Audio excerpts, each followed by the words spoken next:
Today I'm writing a complete expert advisor from the beginning. This is a triple moving average expert advisor, and I have drawn the three moving averages on the screen here. Inside the code I'm going to be referring to these as the fast moving average, which I've got here in orange, and that's a 10 period. The main moving average, which is in blue here, as a 50 period. And then the slow moving average is yellow here, that's a 100 period. Now of course you can change those periods if you like, those are just the defaults that I'm going to be using. This strategy, and I'll just change this to crosshairs, this strategy says that when the fast moving average crosses the main moving average in an upward direction and the main moving average is above the slow moving average, then buy. So here's a point where the fast moving average crosses above, the price is up here, I would take a trade there with a stop loss at the level of the main moving average, so that's 988 points, and take profit at a 1-to-1 ratio. So that would have resulted in a profit here. We can see here a case where the fast moving average crosses above the main moving average, but the main is below the slow moving average, so there's no trade there. Here's another case where the fast moving average crosses above the main and the main is already above the slow, so there would be a trade there. At the point where it crosses would be here, so entry price there at the beginning of that candle, 586 points, easily taken in the next candle. Let's see if I can find a short example. Should be one here somewhere. Here's one where the main moving average is below the slow moving average and the fast has gone above the main and then comes below, so I would take a trade there. That would only be a very short take profit because the price is very close to the main, but still that would result in a profit here somewhere. And this is a case where there would be potentially a crossover here as well. That didn't cross over, and that's all where there are. So that's the basic strategy. I'm buying if the main moving average is above the slow, I'm selling if the main moving average is below the slow, and I trade when the fast moving average crosses the main moving average with a stop loss at the price of the main moving average. I'm only trading once per candle because the moving averages I'm looking at are actually the moving average values from the candle before. So just scroll forward a little here. So at this point where the fast moving average crossed the main, I have to wait until that cross has happened, and then I would take a trade here. And because I don't want to look at the current period moving average, because that fluctuates all the time as the price goes up and down, I'm only looking at the period 1 moving average, which is the one just closed, and therefore I only need to trade once per candle. Just quickly before I go on further, you may already be aware or maybe not, the currently open candle, this one that's trading now, is generally referred to as candle number 0. There are a number of functions that you can call inside MetaTrader where you pass in a candle number. So if you want to get, for example, the high value of a candle or the low value or the opening time, you pass in the candle number or the bar number, and the currently open candle or bar is number 0, and then the numbers count upwards to the left from there. So what I'm looking at are moving averages for candle number 1. So let's start with the code. To get to the code, I'm going to click this IDE on the toolbar. That opens the editor. I'm going to go to the experts, and I recommend, and this is just a recommendation, that if you're writing your own experts, you create a folder for yourself under your own name and then put each expert in a separate folder underneath that, just for better organization purposes, but that's entirely up to you. So I'm going to create a folder here, right click that and new folder, triple MA. Now with that folder selected, I'm going to right click again and new file, and that will bring up the wizard, and I'm creating an expert advisor. I'm calling it triple MA.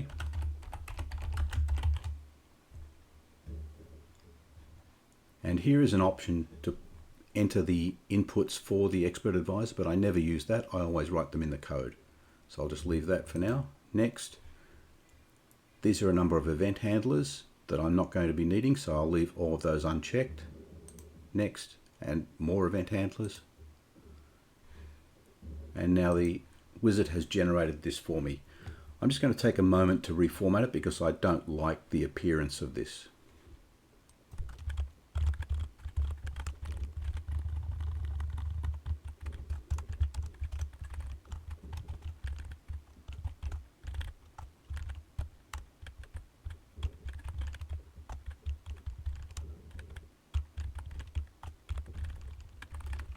Now, just before I do the last one of these, all I've done here is to change the way that initial comment is written. Instead of the double slashes at the beginning, which is a single line comment, I've changed this to a multi-line comment with the slash asterisk ending with asterisk slash. And comments have no impact on the way the program runs. They're just comments. In each of these functions that already exists, then I've removed this block of comment because I just don't like it. And I like these brackets which open code blocks. I like those to be on the same line as the function. So I'm just moving that up to there, and then I get rid of these little comment lines. And I don't like that. So this is just a bit cleaner. Now these functions that have been provided by default, on init, on dinit, and on tick, they are event handlers. And they are called event handlers because they handle events that happen within the terminal. On init happens when the expert starts or when something changes about the way the expert's running, such as if you change the time frame on the chart where the expert's running, if you change the symbol, or if you go into the inputs for the expert and change any of the inputs, then this on init function will run. On dinit runs when the expert shuts down or before it goes back to an on init if you've changed some of those things that cause the on init to fire again. And on tick happens every time there is a trade event anywhere. So this happens when price changes or just when someone trades. So this happens frequently, and that's where most of the work for expert advisors happens. Now this uses 3 moving averages, and I need to get the inputs for those moving averages. The inputs will tell me how to calculate the moving average, and for each moving average there are basically 3 inputs. There's the period or the number of bars that are used to calculate the moving average. There's the method, because there are, for example, simple moving average, weighted moving average, exponential moving average. And there's the price that we use to calculate the moving average. Typically, we use the closing price for each candle, but it could also be the opening price or the median price and so on. So I'm going to have the inputs for those so that you can specify them, and then you can easily change the way this operates just by adjusting those in the inputs. Just before I do that, to run an expert advisor, you first need to compile it. Now, I have no code in here except the default code that's been provided, but this will still compile. It just won't do anything if I were to run it. So if I click that compile, no errors and no warnings. So now let me begin by adding the inputs for one of the moving averages. Now this is just the first line. Inputs begin with the input statement, the type of the variable, so this is an integer, and I'm calling this variable INP fast MA bars. I have a convention where I name all of my inputs with INP and then just something to describe what they're about. And as I said, my default for this will be 10 periods for the fast moving average. Let me add the other 2 inputs for that.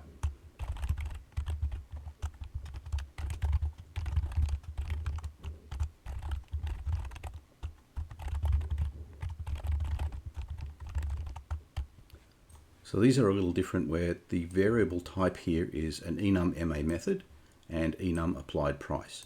So enums are lists of discrete values that can be used. They are actually integers, but they have their own names. So for the enum MA method, there are certain types of moving average calculation. I'm using the EMA as the default here. There's also SMA and so on.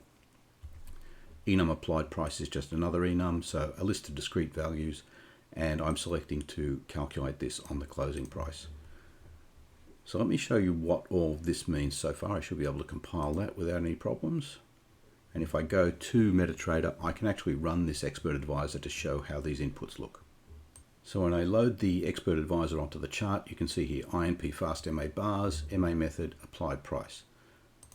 This 10 periods. If I double click that, I can change that 10 to something else. This is the MA method, and remember I said this is a list of discrete values. If I double click that, I get a drop down box with the options for that discrete value, and the same thing with the discrete values for the price.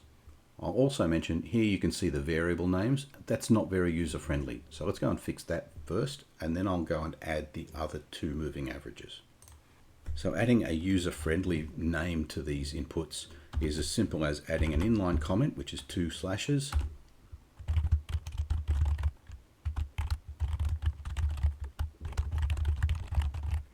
and just adding these comments. I did say that comments have no impact on the way the program runs.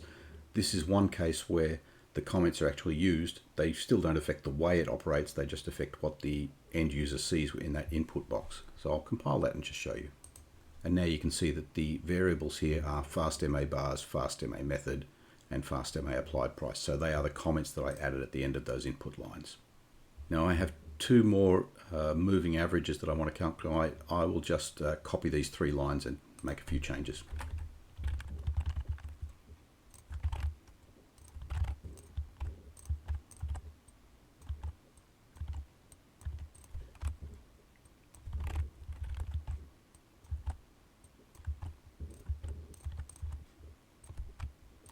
So all I've done there is duplicate the lines and simply change the variable names from fast to main and slow, and then the comments obviously also changed. I said that this would take a 1-to-1 profit to loss ratio, but I'm going to allow you to enter that as well.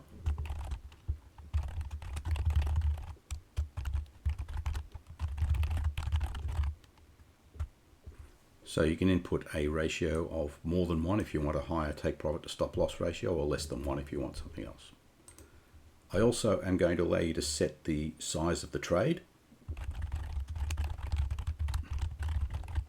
So the default here will be 0.01 lots.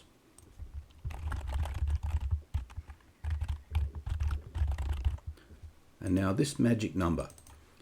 When expert advisors place trades, they are able to attach a number to the trade. You use this so that each expert, in case you're running more than one, can identify the trades made by that expert. There are only a limited number of things that an expert can interrogate about a trade, and if you have 2 experts that are both trading the same symbol, for example, the only way the expert can know which trades it has made is by testing this magic number.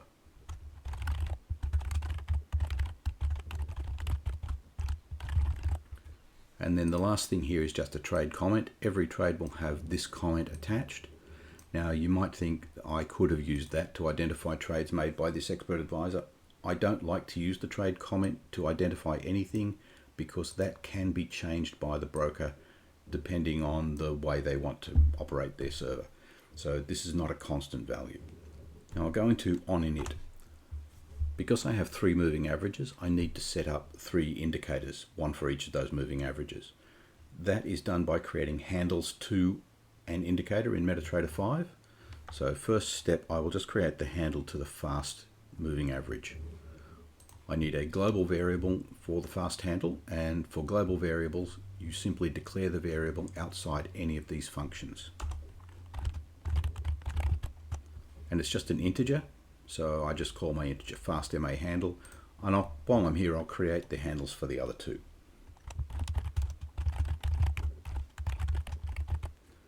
And I'll also mention, just as a matter of syntax, if you're declaring 3 integer values, I could have simply said int fast MA handle, comma, main MA handle, comma, slow MA handle, semicolon. I just think it's easier to read this way. And now to set up those handles to the moving average, or to set up those handles to the indicators.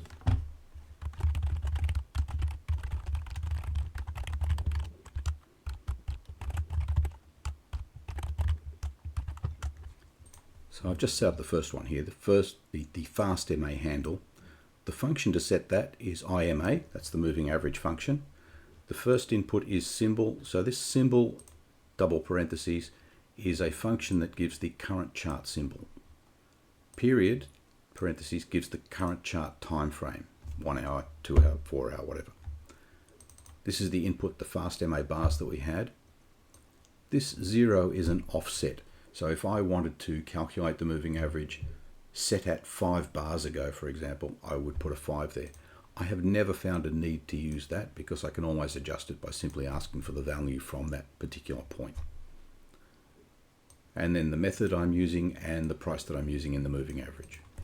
Let me duplicate that now for the other two.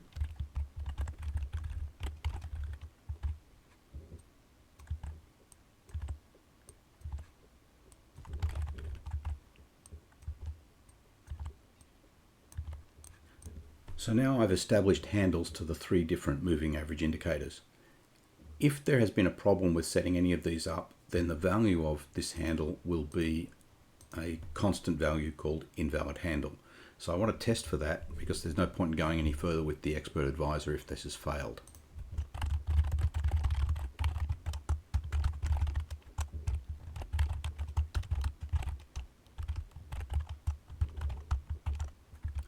So if statements, if open parentheses, and inside the parenthesis is the condition that's being tested. My condition is the fast MA handle is equal to, so this is a double equal sign when you're doing a comparison. If the fast MA handle is equal to invalid handle, 2 vertical lines is the OR. So if fast is invalid handle, or the main MA handle is equal to invalid handle, or the slow MA handle is equal to invalid handle, and then close the parentheses. So this is the complete condition I'm testing. So if that is true, then I'm not going to waste time printing a message here. I'm just going to return failure.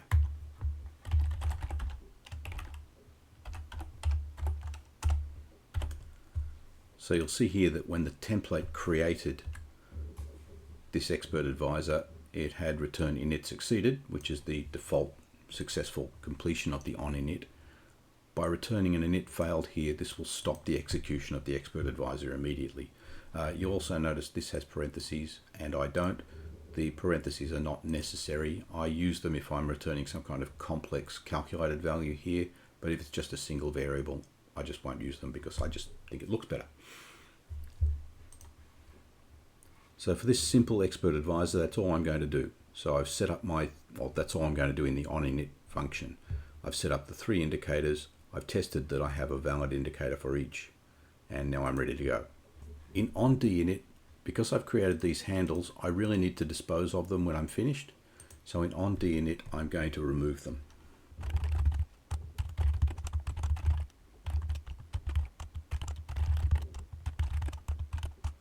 The indicator release function simply says that we've finished with this particular handle to an indicator, and all the resources that have been attached to that inside the computer can be released.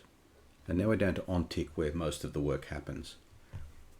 I said that I only want to execute this at the beginning of a new candle, so there's no point in looking at the values in the middle of a candle. So I need to know when a new candle has opened. I do have a more detailed explanation of this, and I'll leave a link to that video elsewhere, but for now I'm just going to write a very short version.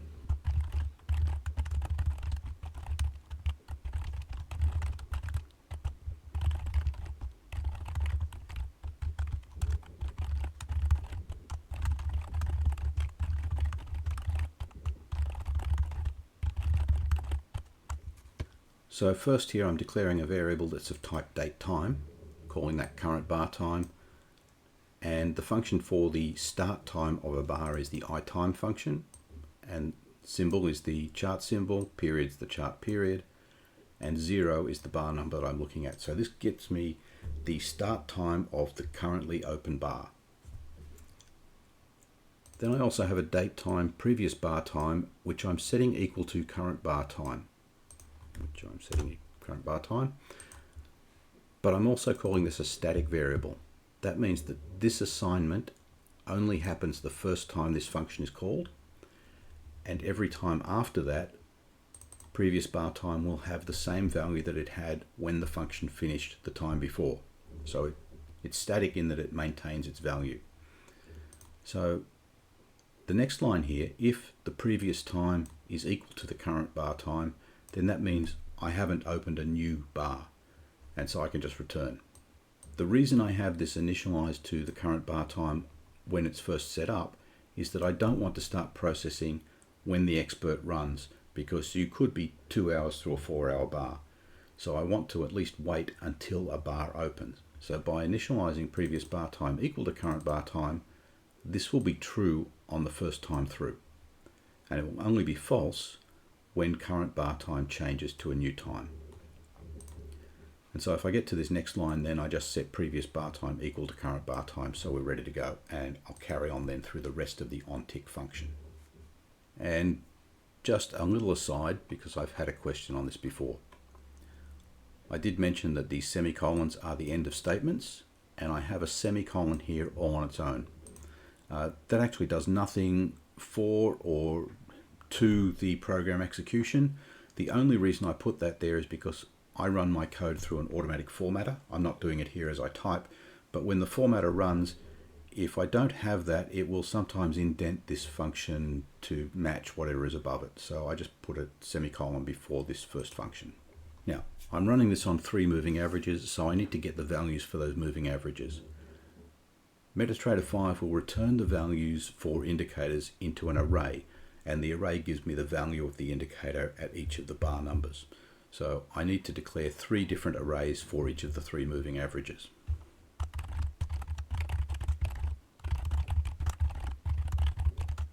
So I'm declaring these. They're of type double because the values coming back from the indicator are going to be doubles. And they are arrays, and I haven't specified the size of the array. I'm just leaving them as dynamic. That means that they can be resized, and they will be resized when I get the values from the indicators. Now, to get the values for an indicator, I use the copy buffer function.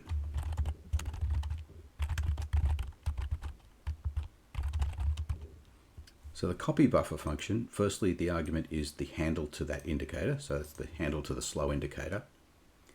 Then the buffer number that I want. So some indicators will have multiple values. So an MACD, for example, has 3 different values. Bollinger Band has 3 different values. It has the upper price, the lower, or the upper band, the lower band, and the midline. A moving average has only 1. So it is buffer number 0. So I'm specifying that I want buffer number 0 from this indicator.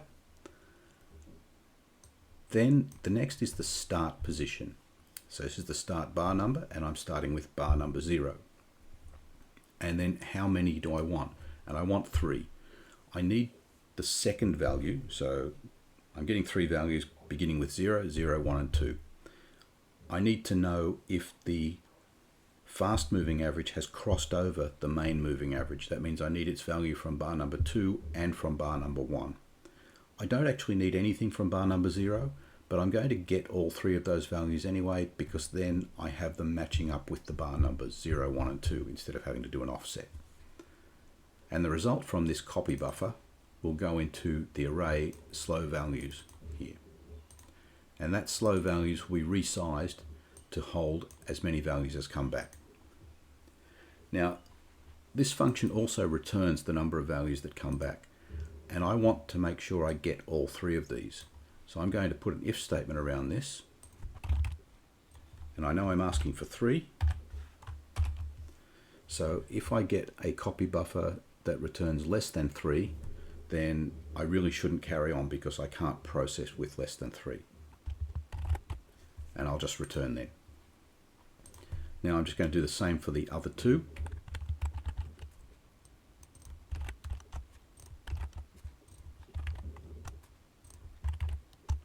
And as I was typing those, I noticed that I have a typing error here. That slow should have been a capital S.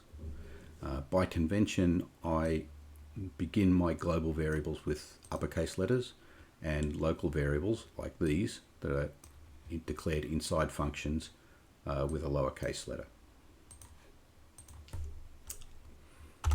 Now, the next thing to note here, copy buffer will give me 3 values back, and they will be the values for bars number 0, 1, and 2, but index number 0 of this slow values will actually be the value from candle number 2.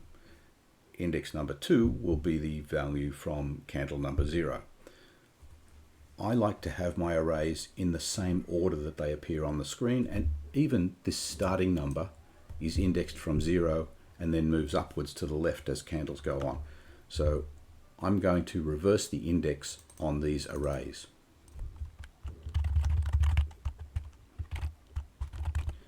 And I do that with the array set as series function, passing in the array and saying that I want that to be true, as in it's set as a series. And that way element number 0 from this array will be candle number 0. So by this point I have 3 arrays, and they are holding the values for bars 0, 1 and 2 for each of the slow, main and fast indicators. We're almost up to the point now where we do some real work. I want to get one more piece of information.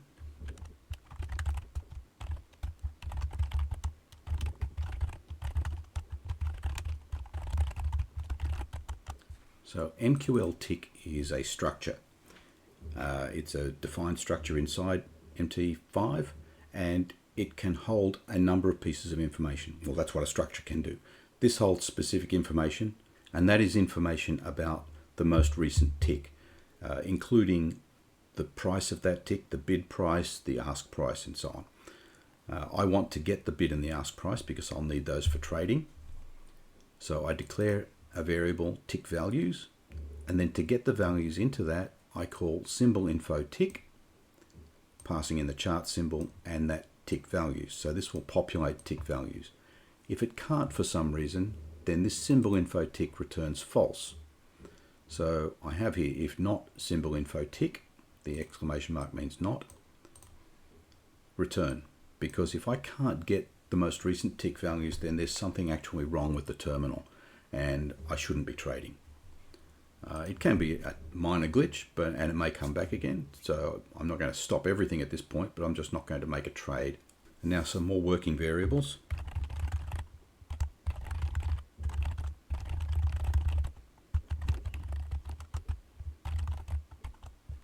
To place a trade, I need to specify the price that I want to open the trade at, and I'm also going to add in the stop loss price, which, as I said, is going to be the price of the main at the indicated location, and the take profit price, which will be a ratio of the distance between the open price and the stop loss, which by default I'm setting as 1 to 1. And here's another enum, the order type, and I'm calling that variable order type. So now the conditions that I want to satisfy to make a trade.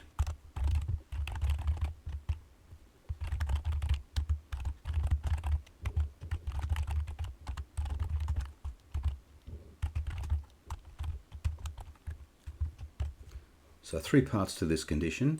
First, if main values 1 is greater than slow values 1. Remember, I'm looking at bar number 1 because that's the one that's closed. So if the main moving average is above the slow moving average on bar number 1, here I'm looking at bar number 2. Fast values 2 is less than main values 2 because I said we trade when the fast crosses over the main. So if at bar number 2 fast is below the main, and then at bar number 1 it's above or equal to the main, then all the conditions are met. This double ampersand is the AND, just like the double vertical line is the OR. So all 3 of these must be true, and if they are, then the code inside this block will execute.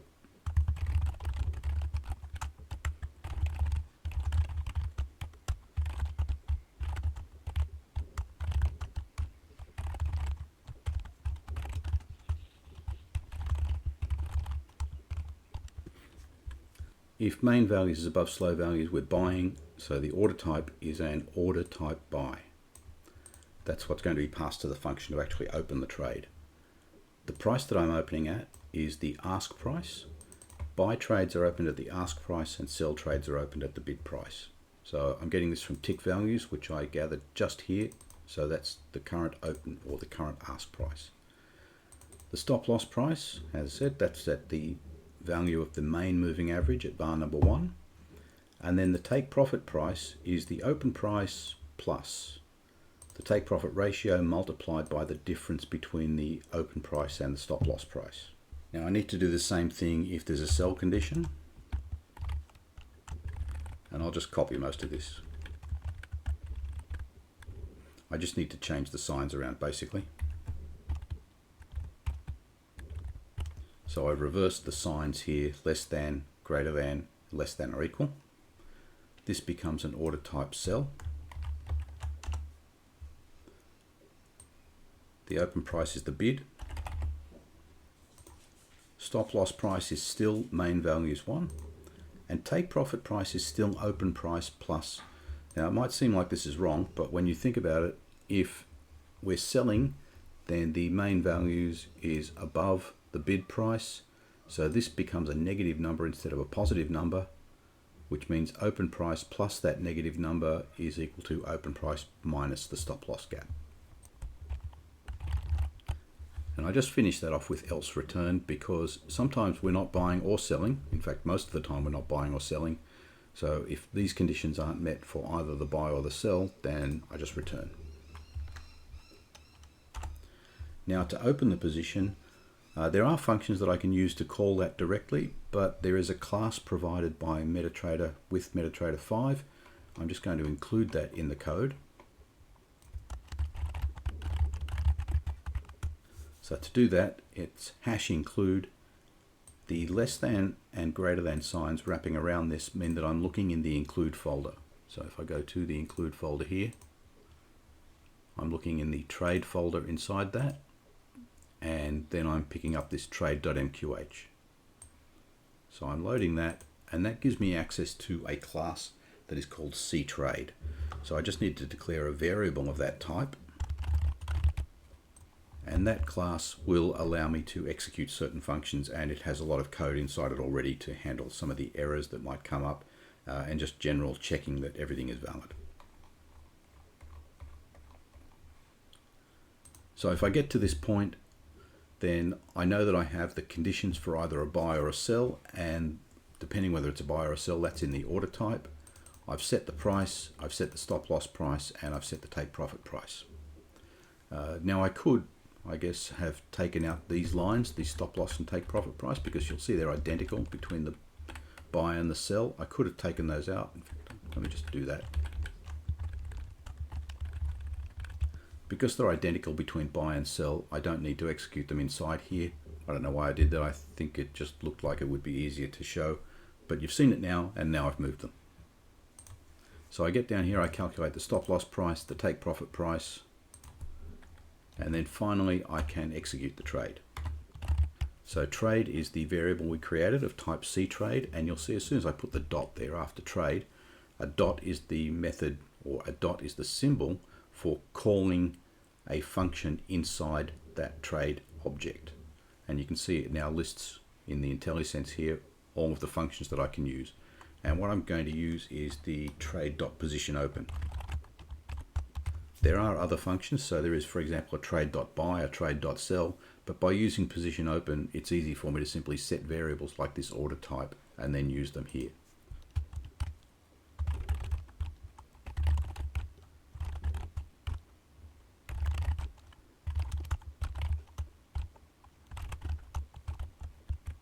So the arguments are the symbol, which I'm trading on the chart symbol, the order type, which I've set here, the volume that was input, the open price that was calculated here, stop loss price, take profit price, and finally that trade comment that we had earlier. There's one thing I forgot to mention. Because I'm using the trade class and I want to use that magic number I mentioned earlier, way up here in the beginning of the code, I'm going to add trade.setExpertMagicNumber, that INP magic. So that's how you set the magic number that's going to be used for all trades that are made by this trade variable or trade object. And that is everything I need. That's a complete expert advisor, but this expert advisor doesn't have any conditions to check that the market is open or closed. It doesn't have anything to check whether you have enough money to trade. It doesn't test to see whether you have trading allowed turned on. There are a whole lot of things you would add to this if you were writing a full-blown and professional expert advisor, but this will run and we'll be able to demonstrate it. First, let me make sure I haven't made any typing errors. I'll just compile, and that has all compiled with no errors. That doesn't mean it actually works. Compiling just means that the compiler understands everything here. There's no syntax errors inside the code. But that is a step that you should take regularly when you're writing code. So now that I have that, let me go back to MetaTrader. So here, if I load the triple MA now, you can see that I have all of the extra inputs: fast MA bars, main MA bars, slow MA bars, the take profit stop loss ratio of 1, volume, magic number, and a comment. So all of that is in there to use. I'm just going to show it running very quickly, and to do that I'll use the strategy tester. That's under view, strategy tester, select single there. I'm going to look at Orchard triple MA.ex5. I don't really need to run much of this, I'll just run it quickly so you can see what's happening. Every tick, and I'll turn on visual. So I've just let this run a little and it's stopped here. I've just opened up a sell trade. There's a stop loss and a take profit. Now unfortunately the strategy test is drawing all three of the moving averages as the same color, but here is a point where the fast moving average has crossed below the main is below the slow, and so we've taken a sell trade at that point. Bar number 1 is where the crossover happened. Taken a sell trade at that point, the stop loss back here at the value of the main moving average on bar number 1, and the take profit at a 1-to-1 ratio. And so that's it for a simple triple moving average expert advisor. Feel free to adjust the inputs here if you think that these will make more sense as something else. Change any of the ratios. That's why these are all inputs, so that you can change these on the fly without having to modify the code. I don't say that this is a particularly good strategy. It's probably a break-even type strategy, but it is a starting point where you can start to add some other things of your own to generate better quality trades. So I hope this has been useful to you. If it has, click the like button, and if you want to see more of this content, then click subscribe, and if you click the bell icon, you'll be notified next time that one of these videos is released. Thank you for watching.